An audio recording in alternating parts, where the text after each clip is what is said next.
feet on the wall. This is an excellent way to recover after being on your feet all day, particularly if you've been dancing in point shoes or in heels. Lie on the floor on your back, scooting your hips up against the wall.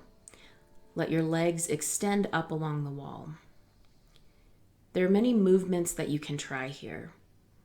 You can flex and point your feet. You can move them together or let them alternate. Rotate in and out from the hips.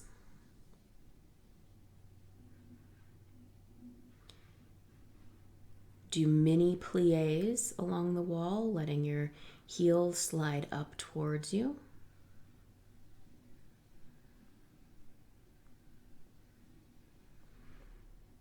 You can make circles with your feet. With this, there is no right or wrong. We just want you to have some movement in this position to help blood flow and get blood to come back towards your body and move out of your feet.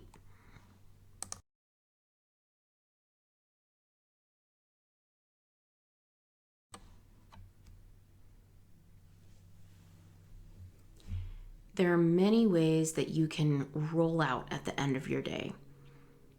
Some things that we like to use are tennis balls, racket balls, spike balls, and foam rollers, but there are many options available. Use whatever feels best for you.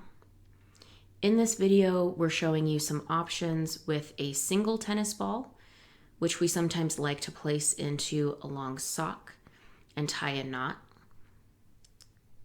With any of these techniques, you can try using it along the floor or up against the wall because it will feel different in both places.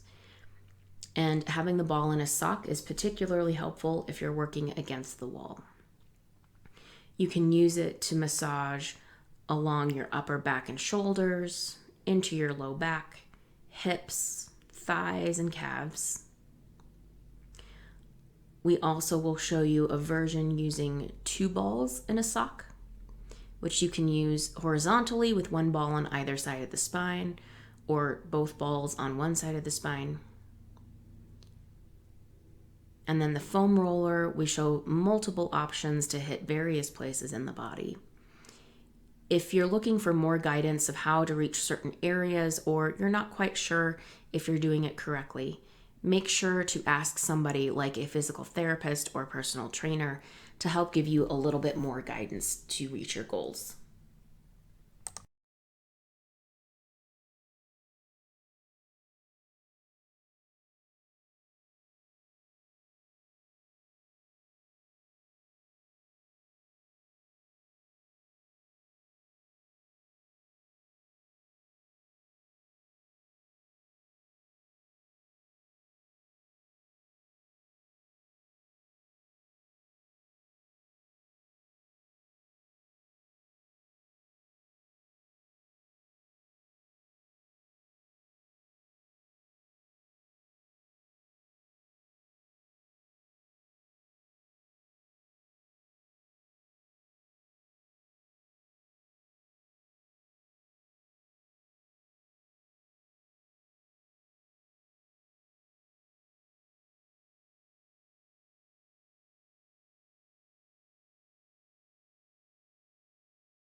Hamstring rollers.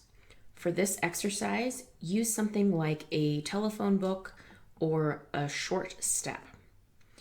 For the first part, you're going to stand with the balls of your feet on the floor and your heels propped up on the book. Use a small object to squeeze between your knees, which will help engage pelvic floor muscles. And then reach your hands up high overhead. Bring your hands down in front of your body, bringing them together, rolling segmentally down towards the floor. The goal is to reach the floor, which means that you are allowed to bend your knees if you need to. Then segmentally roll back up. After doing 5 of these, you're going to repeat the same exact movement, except your heels are now going to be on the floor and the balls of your feet will be up on the book. Again, repeat this segmental roll down and roll back up 5 times, allowing your knees to bend as much as necessary to reach the floor.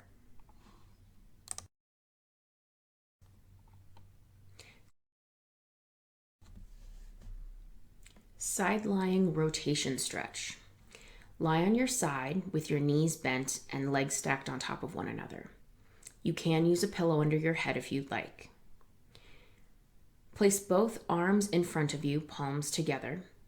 Slide the top hand along your arm, across your chest, and across to the other side. Make sure to follow that moving hand with your head to get the most out of this stretch.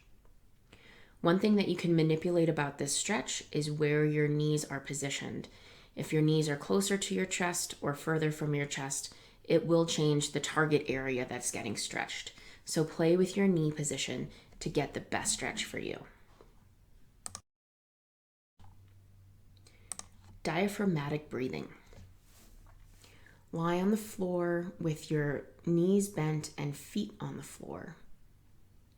You can also have your legs propped up on something if that's more comfortable, and a pillow under your head. Start with one hand on your chest and one over your stomach. Take some deep breaths and feel where most of the movement is happening.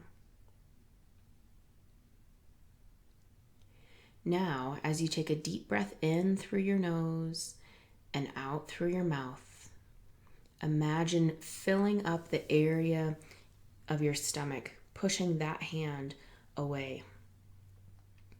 This should feel like it's allowing you to get a deeper breath. Breathe in through your nose and out through your mouth. As you breathe in through your nose, count to 2 or 3. And as you breathe out through your mouth, breathe out for a count of 4 to 6.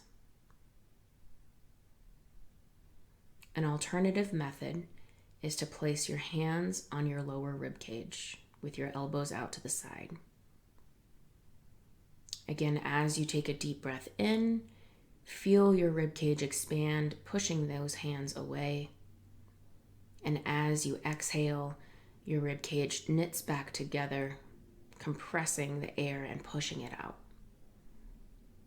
Continue with breathing in through your nose and out through your mouth. Breathing in for a count of 2 to 3 and breathing out for a count of 4 to 6.